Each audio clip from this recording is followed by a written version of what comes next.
Dragi moji, ja sam Slavica Skvaja, ovo je moj YouTube kanal. Ovo što laje, to je moj pas Teddy. Branim od ptica. Ostanite do kraja na ovom videu zato što želim da vam kažem šta da radite kada se naljutite na nekoga koga jako volite ili do koga vam je stalo. Možda neki prijatelj, možda vaš životni partner. Šta činiti tada? Pritisnite subscribe i pritisnite zvonce kako biste stalno dobijali korisne savjete četvrtkom koji ovdje ima da se nađu na mom YouTube kanalu. A evo šta da radite kada se naljutite na nekoga do koga vam je jako stalo.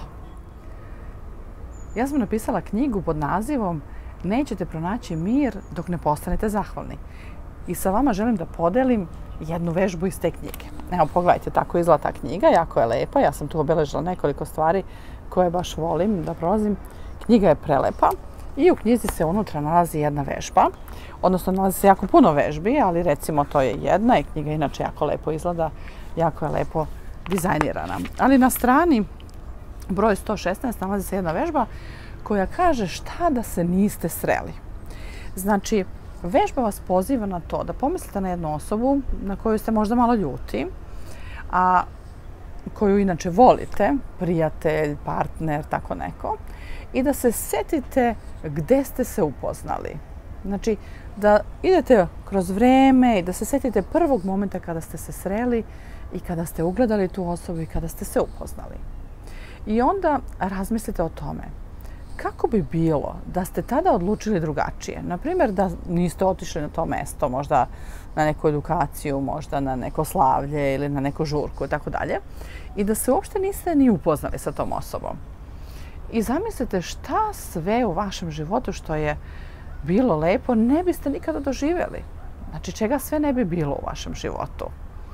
Možda su to vaša deca, možda je to, ne znam, vaša svadba, možda je to puno divnih trenutaka, odmora, ne znam čega sve, što ste proveli sa tom osobom. Razmislite sve unazad, znači prosto idite unazad i razmislite čega sve lepog ne bi bilo.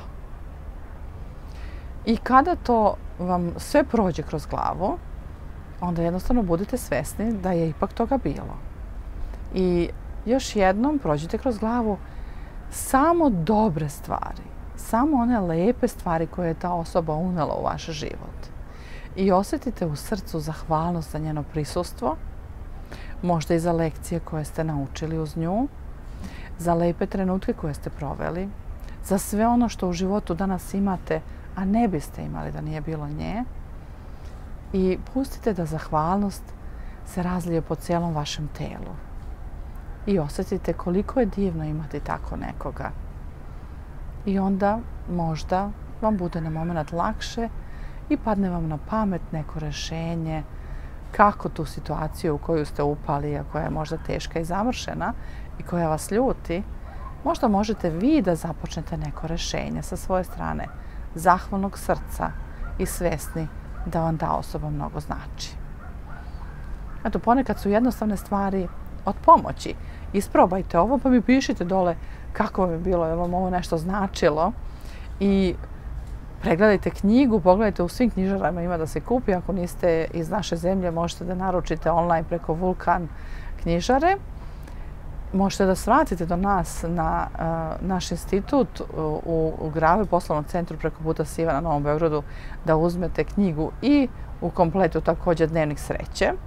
Ja ću vam se jako radovati da vas upoznam tom prilikom i zaista bih voljela da mi napišete kakva su iskustva sa ovom vežbom i da li vam je nešto značila. Pratite moj kanal, jer često ima korisnih stvari i vidimo se. Teddy vas pozdravlja također.